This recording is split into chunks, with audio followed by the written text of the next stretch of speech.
Assalamualaikum warahmatullahi wabarakatuh, sahabat sejuta kisah. Kembali kami hadir menjumpai Anda. Seperti biasa kami akan menyuguhkan cerita-cerita misteri yang menarik.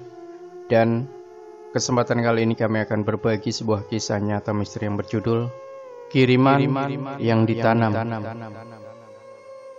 Waktu itu saya mendengarkan cerita dari bude saya yang sedang berbincang dengan keluarga saudara saya tentang apa yang dialami oleh tempat usahanya. Bude punya usaha rias pengantin dan penyewaan alat-alat pengantin. Bude adalah sebutan untuk kakak perempuan dari ibu atau bapak kita kalau di Jawa. Bude merasa beberapa hari belakangan terlihat usaha miliknya sedikit sepi pelanggan. Tidak seperti biasanya yang setiap hari pasti ada yang entah itu menyewa baju atau hanya untuk merias. Melihat ada yang janggal dengan tokonya, Pak D memberikan beberapa doa-doa yang dia bisa untuk kelancaran dan kenormalan tempat usahanya.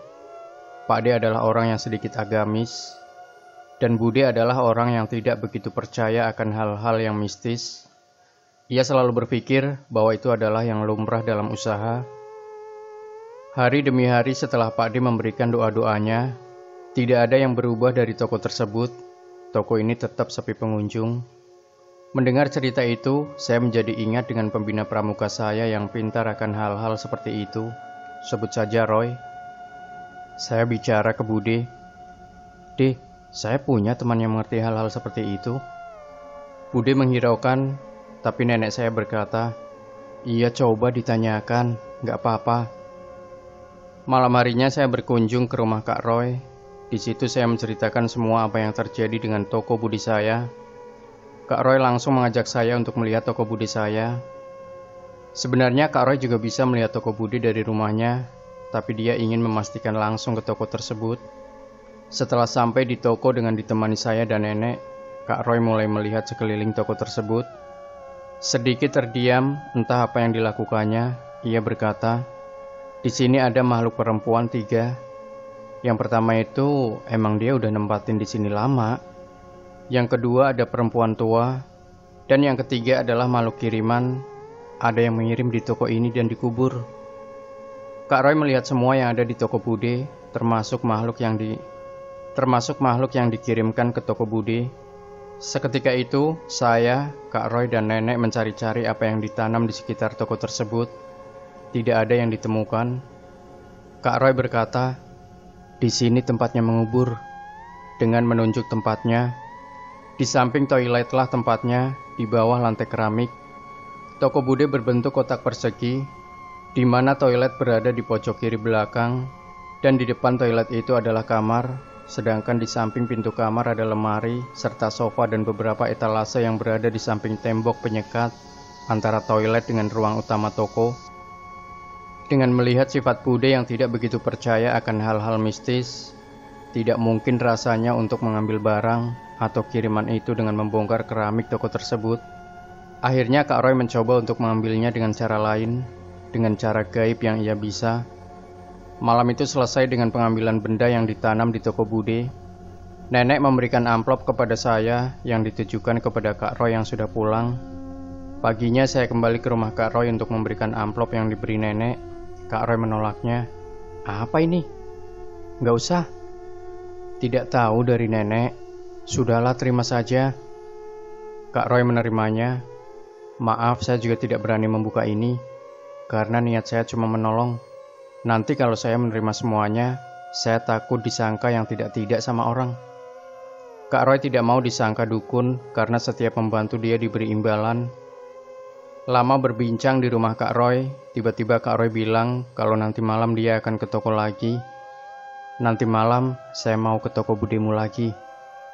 "Lah, kenapa Kak? Bukannya tadi malam sudah selesai?" Di situ Kak Roy menceritakan apa yang terjadi pada malam ketika ia pulang dari toko bude. Selepas pulang ia masuk ke rumah. Tak berapa lama pintu rumah ada yang mengetuk.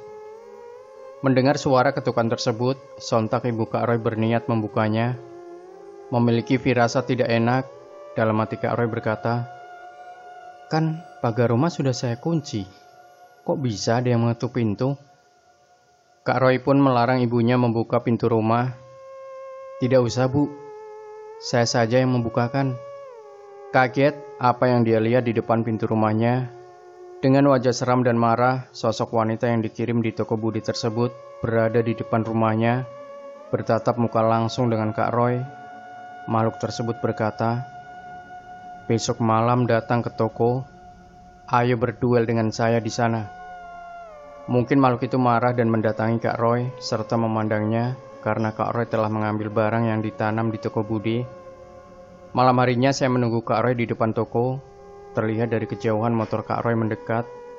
Dari apa yang diceritakan Kak Roy kemarin untuk berduel dengan makhluk itu, dalam hatiku sebenarnya saya penasaran dengan hal-hal gaib yang diceritakan oleh Kak Roy. Kemudian saya memberanikan diri untuk ikut dalam ritual yang Kak Roy lakukan. "Kak, nanti saya boleh ikut tidak?" "Kamu mau ikut?" "Ya, tidak apa-apa. Nanti saya kasih tahu apa saja yang harus kamu lakukan. Dan kalau kamu mau, nanti saya kasih tahu caranya juga, tapi pelan-pelan," jawab Kak Roy. Saya dan Kak Roy kemudian masuk ke dalam toko dan mencari tempat yang seminim mungkin dari cahaya agar Kak Roy bisa fokus. Kak Roy meminta untuk mematikan semua lampu yang ada di toko. Saya duduk di sofa samping lemari dan menghadap tembok. Sedangkan Kak Roy memilih untuk berada di pojok kiri depan area toko di antara etalase. "Kamu tutup mata, cukup membaca surat-surat pendek yang kamu hafal. Dan kalau kamu mendengar ada suara yang memanggil kamu, atau kalau merasa ada hal-hal yang lainnya, kamu jangan membuka mata. Kalau kamu membuka mata, kamu akan tahu semuanya yang ada di toko ini," jelas Kak Roy. "Sudah, silakan." Dengan aba-aba dari Kak Roy, saya mulai memejamkan mata dan membaca semua surat pendek yang saya hafal. Berulang-ulang saya baca dan tidak terjadi apa-apa. Hingga akhirnya saya kaget, terdengar suara perempuan tertawa. Suara itu terdengar seperti melewati belakang saya dan kemudian menjauh. Saya berpikir positif, itu hanyalah suara orang yang membeli bensin di sebelah toko Bude. Hingga saya melanjutkan membaca surat-surat pendek. Tak berselang lama hal lain terjadi. Telinga saya ada yang meniup bergantian, kiri dan kanan sebanyak 3 kali. Kembali mencoba berpikir positif, hanyalah angin yang lewat. Tapi saya teringat bahwa semua pintu di toko tersebut telah ditutup. Dan terdapat satu kipas angin dinding, dan itu pun terletak tepat di atas sofa, yang artinya jika kipas itu menyala pun, angin akan terasa di kepala saya, bukan di telinga. Kembali didudukku dengan membaca surat-surat pendek, lagi terdengar suara. Kali ini bukan suara perempuan tertawa, tapi suara tutup botol kaca terjatuh di lantai. Suara itu terdengar dari arah belakangku, di mana tempat Kak Roy duduk. Dan tak berselang lama, saya merasakan ada gesekan jari. Gesekan itu terasa tipis di punggung. Mungkin itu gesekan dari Kak Roy yang sedang berinteraksi dengan makhluk tersebut. Sudah, selesai," kata Kak Roy. Menandakan semuanya selesai dan saya membuka mata. Saya menyalakan lampu dan terdiam, mengingat apa yang terjadi olehku. Untuk pertama kalinya saya merasakan energi setidak nyaman itu di sekitarku. Terlihat juga Kak Roy menghela napas cepat dan sedikit lemas karena energinya terkuras. Kami berdua duduk di sofa dan minum air, lalu saya bertanya pada Kak Roy, "Kak, tadi kakak menjaga saya kan?" "Tidak, dari tadi saya duduk di pojok sana." "Ya, itu adalah makhluk halus yang begitu mengganggu kamu." "Iya, itu adalah makhluk halus yang ingin mengganggu kamu," jelas Kak Roy. Saya menuju tempat Kak Roy duduk dan mencari di mana tutup botol tadi yang terjatuh. "Tadi ada suara tutup botol jatuh di mana ya?" "Tidak, itu tadi percikan saya sama makhluk tadi. Ada crash sedikit lah." "Sudah, kiriman tadi sudah saya kembalikan ke yang mengirim," kata Kak Roy. "Untung kamu tidak membuka mata. Kalau kamu membuka mata, kamu akan tahu semua makhluk apa saja yang ada di toko itu dan di sekitarnya. Kalau kamu belum siap melihat yang seperti itu, resikonya besar. Kamu bisa depresi dan gangguan jiwa."